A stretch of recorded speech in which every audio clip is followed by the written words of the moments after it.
Welcome back, my general pharmacology students. I hope you are surviving our extended spring break. We are on Math Packet Part D. This is probably the easiest part of the packet, other than the label reading, and I am Mrs. McGee. Okay, so this is kind of dosage calculation with syringes. It's a lot of review. We're going to use ratio and proportion again, syringe practice prior to the actual use of syringes in lab, and it's also math practice. But learning how to pull up a syringe correctly is very important, and to calculate those dosages is very important because IV and IM medications are absorbed faster than any other route of medication administration. So if you make a mistake, you're going to see it a lot quicker and a lot more obvious with your patient's symptoms than you would with another type of route. All right, so the pages are down at the bottom and they're scattered, but it's pretty much anything with a syringe on it. 154 and 156, 399 to 344, 134 and 135, 418 and 419, 63 and 64. Again, I'm sorry that they're not in order, but our life is chaos. So moving on. Here are the parts of the syringe. This will not be on your current test, but you will have to know it in the future. So if you start learning it now, then that may be helpful to you. So here, this part of the syringe is called the plunger. So it's actually what pushes the medication into the person. Obviously, we have a needle on the very other end. The needle hub, that's what attaches the needle to the syringe. And then the barrel. The barrel is what holds the medication. Think about it as the barrel of the gun. That's where the actual bullets come through. Now, here are some examples of syringes. You may have seen different sizes in the classroom. This always with the orange cap is an insulin needle. There are several different types of insulin needles.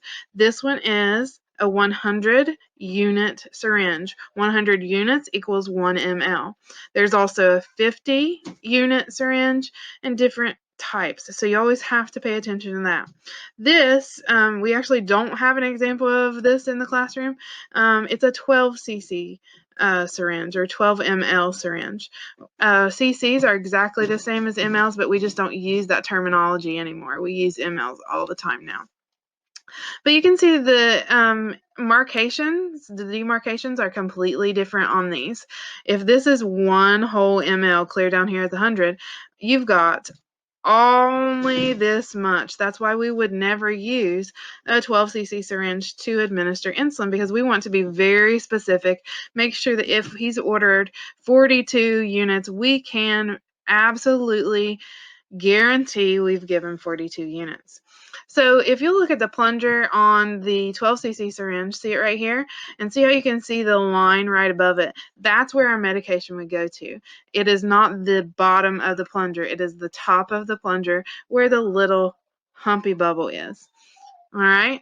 So different syringes that we have at school, we have a 1 cc, a 3 cc, 5 cc, 10 cc, 30 ml, 25 ml, 50, 100. There are tons of different types of syringes for different uses in the patient care arena. All right, so it is part of your job to be able to select the right equipment for that particular job. If you're giving insulin, if you are putting in a Foley catheter, or if you are given an IV injection, or if you're given an IM injection, you have to know what kind of equipment that you need to do that properly. That's part of your job. You must be able to choose the right syringe for the right dose so that you can make sure that the dose is as accurate as possible. Okay, example number 1. Look at our label. It says Dilantin, which is known as phenytonin sodium. It is an injection. It's 250 milligrams and 5 mLs. In the whole vial, there's 5 mLs. That's why it says it twice. This syringe is a 3 ml syringe. We did not have that on the last slide, so this is another example of what we can use. And look at the syringe.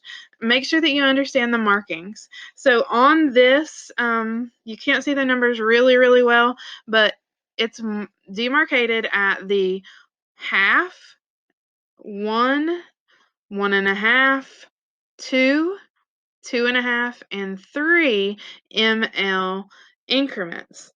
And then there's lines in between. So those lines are going to give you 0.8 or 2.8 or 2.4. So you have to be able to remember what your fractions mean. And if you can't remember how to move back and forth between decimals and fractions, that's something that maybe you need to review. So 1.5 would be 1.5, that kind of thing. We have to know that to be able to accurately obtain the correct dose of medication. Okay, example 1 continued. Of course, we're going to be using the ratio and proportion method, which is my favorite if you haven't figured that out by now. This concept for solving for x is review. We set it up, we cross multiply, divide, and we get a beautiful answer, and it can be used for all situations. All right, so this slide tells us what our order is. It says phenatonin sodium, 125 milligrams IV every 4 hours. Can anybody do that mental math? If you can, that's great. But I want you to practice setting these up because it's not always going to be easy. Here's our math. The order states administer phenatonin sodium 125 milligrams IV every 4 hours. The package states that there's 250 milligrams in 5 mLs. So we set that up as 125 milligrams over X mLs because we need to find out how many mLs 125 milligrams will be. And then we write what the package states on the other side of the equation, 250 milligrams over 5 mLs. We cross multiply and we get 625 equals 250x. Then we have to divide so that we can isolate that x all by itself on one side of the equation, and we divide by what it's attached to, which is the 250. So we divide by 250 on both sides, isolate our x, and our x equals 2.5 mLs. So our answer was 2.5 mLs. Here we are. We have done the math, we've read the label, we've identified what we need on our syringe. So where would you pull back that plunger to and fill the medication of? There you go. 2.5 equals 2.5. And even though you can't see those numbers really well, it is there. And that is how you would pull that up, exactly to the line. But now we're on example number 2. And I really wanted to talk to you about insulin because insulin is very common. You're going to give it a lot. So read the label. What is the origin of this medication?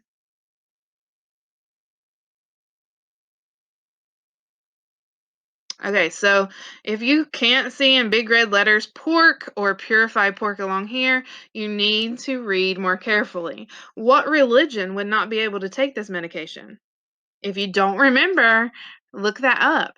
It is your job to protect your patient. So if pork is religiously inappropriate for them and you give it to them, it's your mistake, not theirs.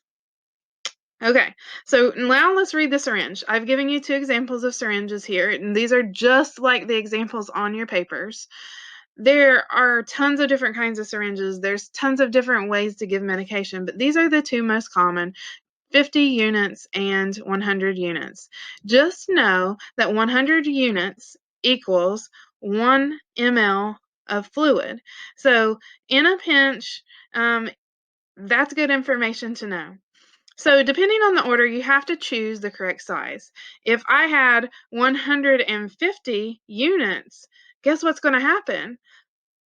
I'm going to have to give 2 injections, one full of 100 units and then another of 50. That's going to suck for the patient, but it's happened. Now, keep in mind that insulin is a very high-risk medication, and it must have a 2-nurse check to be able to be administered. So that means that 2 nurses must sign that, yes, we've looked at this dose, we've looked at the type of insulin, and it is correct. She's pulled 40, the order is 40, and it's regular insulin, and she's pulled regular insulin. This is super important because it's required by the Joint Commission for safety, and you will get in significant trouble if you don't do it. There are 2 other medications that require a 2-nurse sign. One of them is kind of not a medication. It's more of a product. If you can be the first person to put this in the comments of this video, you get a bonus point. All right, so moving right along. Diabetes. Just remember that more than 100 million United States adults are now living with diabetes or prediabetes. So this is going to be a common situation for you. And remember that 75% of your job is patient education. And in order for you to educate the patient appropriately on how to take medications and how to pull up medications in a syringe, you have to understand it really well. These education points and understanding how to take care of themselves best can really improve the patient's quality of life. Remember, the type 1 diabetics are always insulin dependent. The other diabetics, a couple different types of diabetics, can use insulin, but these people need insulin to survive. Okay, back to our example number 2. Our order says regular insulin, 75 units every morning. Which syringe would you use? If you said the 100-unit syringe, you are correct. So where is 75 units on this syringe? Here we go. So we have 75 units of insulin in a 100-unit syringe. All of that is appropriate, and all of that keeps your patient from having 2 sticks. If we had chose the 50-unit syringe, we would have had to give them 2 shots. And who wants 2 shots? Really, people. Keep in mind that when we do checkoffs over this, and yes, we're going to practice, hopefully cross our fingers, that we get back to school as soon as possible. But we will go over this, and during your checkoff, you'll have to choose the appropriate syringe to the order. All right, remember your dosage calculation.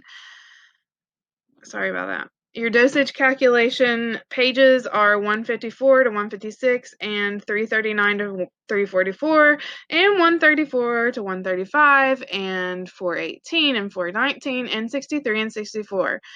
Thank you for tuning in. Make sure that you mark it done on Google Classroom, and stay safe out there, people.